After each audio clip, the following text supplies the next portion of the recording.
Assalamualaikum warahmatullahi wabarakatuh, sahabat kalian yang berbahagia. Saat ini saya ada di lokasi sungai apa ini namanya, Sat? Sungai Rada. Sungai Rada. Dan inilah sungai yang fenomenal setelah terjadi musibah menjadi begitu dalam, ya. Dan asalnya sungai ini cukup dangkal alias sungai biasa saja ya, tidak menyeramkan gitu ya. Tapi hari ini warga dari Desa Meli ini pun memilih untuk mengungsi meninggalkan tempat tinggalnya. Nah, ini coba kita bertanya kepada salah satu relawan yang sudah bolak-balik ke Masamba ini perihal apa yang diceritakan oleh masyarakat ketika itu dan hikmah atau pelajaran apa yang bisa kita ambil sehingga musibah-musibah seperti ini tidak terulang lagi baik di tempat ini maupun di tempat yang lainnya. Silakan Ustaz Sarmadani. Ya, Assalamualaikum warahmatullahi wabarakatuh. Ya, ini ujian dari Allah Subhanahu wa taala ya buat orang-orang beriman dan kita semua tentunya. Kita tidak bisa menyangka sungai yang dangkal bisa dalam ini mungkin sampai 20 meter turun. Ya, satu hal bahwa kalau Allah menghendaki sesuatu tidak ada yang bisa kemudian menahannya. Ya, kalau Allah menghendaki suatu musibah, Allah bisa memberikan apa saja ya. Oleh karena itu kita perlu banyak-banyak bersyukur ya, berbuat amal soleh. Karena juga kita tidak tahu kapan juga musibah ini bisa datang kepada kita ya. Ini kan tempat ini aman-aman saja sebelumnya.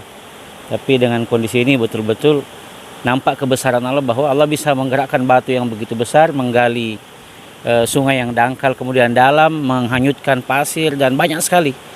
Kalau kemudian kita tidak mengambil ibrah dari sini, mengambil pelajaran, ya kita termasuk orang-orang yang merugi ya. Jadi banyak sekali sebenarnya hikmah ya dari kejadian ini. Paling tidak kita yang selama ini banyak berbuat dosa bisa sadar ya, kurang beramal soleh, bisa semakin banyak melakukan amal soleh. Karena ya namanya begini, kita tidak tahu kapan datang. Jangan sampai suatu saat ujian, musibah ini datang kepada kita sementara kita sama sekali tidak pernah berbuat kebaikan. Ya, tiba-tiba ajal menjemput kita, kita dijemput oleh air, dijemput oleh tanah longsor, dijemput oleh banjir dan sebagainya. Ya, tapi kalau kita punya bekal, punya amal soleh, punya amalan jariah, banyak beribadah kepada Allah, insya Allah kita tidak terlalu khawatir ya. Toh meskipun kita dapat musibah, ya ini betul-betul ujian bagi kita orang-orang beriman. Sekira demikian. Ya. Wah, luar biasa. Terima kasih banyak nih Ustaz Sarmadani. Jadi prinsipnya musibah harus mendorong kita untuk menjadi lebih baik dalam berpikir dan lebih giat dalam amal soleh. Dan selanjutnya saya masih ada satu narasumber. Nah, ini adalah Ustadz Muharram. Beliau ini juga spesialis untuk memberikan trauma healing bagi masyarakat korban bencana. Kebetulan saya juga pernah sama beliau di Palu dulu, berkeliling memang merasakan seperti apa yang dikeluhkan oleh para pengungsi. Nah, Ustadz Muharram mungkin bisa memberikan perspektif atas kejadian ini, bahkan mungkin kondisi yang harus kita lakukan untuk perbaikan-perbaikan ke depan. Iya. Alhamdulillah. Assalamualaikum warahmatullahi wabarakatuh. Waalaikumsalam. Terkait dengan musibah yang memang musibah ini dihadirkan oleh Allah ya, kita lihat di surah As-Sajdah ya. Wala nusikannahum minal adzabil adna dunal adzabil akbari la'allahum yarji'un. Ya, itu annya. Kata kuncinya la'allahum yarji'un. Sekecil apapun musibah di dunia ini dan sebesar apapun musibah di dunia ini, itu Allah mengatakan musibah itu kecil ketimbang musibah di akhirat itu lebih besar. Nah, tujuannya musibah-musibah dihadirkan oleh Allah di muka bumi ini dalam rangka la'allahum yarji'un, agar manusia ini kembali sadar, kembali tunduk patuh kepada Allah. Nah, seperti itu. Nah, ini yang harus kita lakukan para relawan, bagaimana mengantar masyarakat Meli, Petambua, Rada, Masamba pada umumnya agar la'allahum yarji'un itu benar-benar terwujud gitu.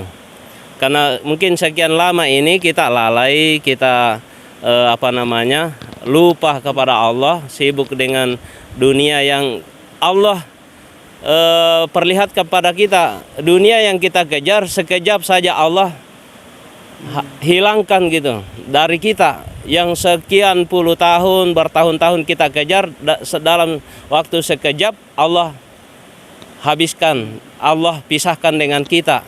Nah, yang abadi itu apabila kita kembali kepada Allah dan tunduk patuh kepada Allah.